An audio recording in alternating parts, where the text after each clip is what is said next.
Listening was the first chapter of my first book, and it's the first chapter of Likeable Business, because I think that it's the most fundamental concept that so few people get and so few business people get. I think that business people, especially entrepreneurs, but really business people everywhere, successful business people, are so full of ideas.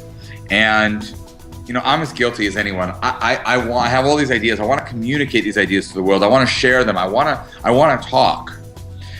But the more you talk, the less you listen. And it's from listening to your customers, to your prospects, to your staff, to your colleagues. It's from listening that you can gain insight. No one ever learned anything by talking. No one ever learned anything by sharing your own ideas.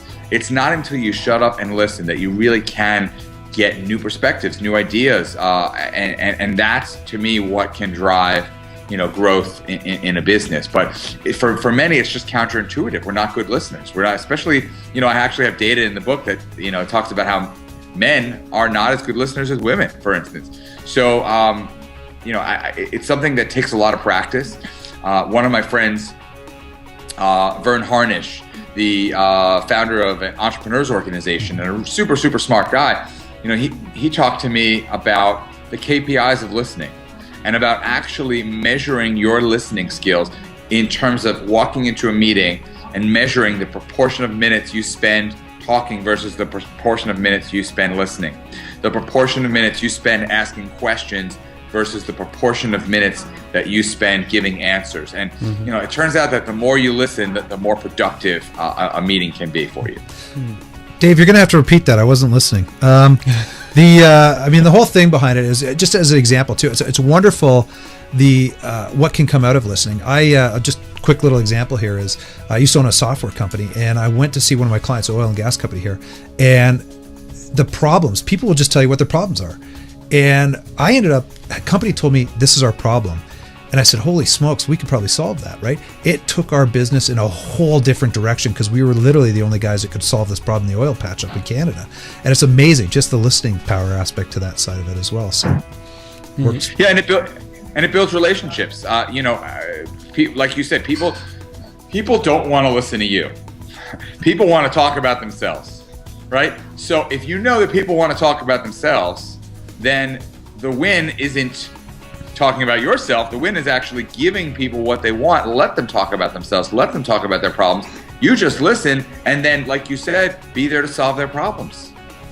Yeah, and I've understood that when people are actually speaking in a conversation, they're often thinking a lot more about the topics that you've maybe raised in the questions. So if you're actually bantering on about what you think is the solution, if you flip it around and ask a question directed towards what the issues are, that person will actually think more about the topic. And I've often read about that, and it's so hard to slow down and stop and just enact that whole philosophy in a conversation. It is. I tell the story in the book about Michael Dell, one of the true leaders amongst leaders, and also very well known for his listening. And he had a meeting with a country rep in Europe, and the meeting lasted 45 minutes, and the first 44 minutes, it was a one-on-one meeting. The first 44 minutes, he didn't say a word. He literally just listened. The meeting is about to wrap up. He finally speaks, and he asks a question.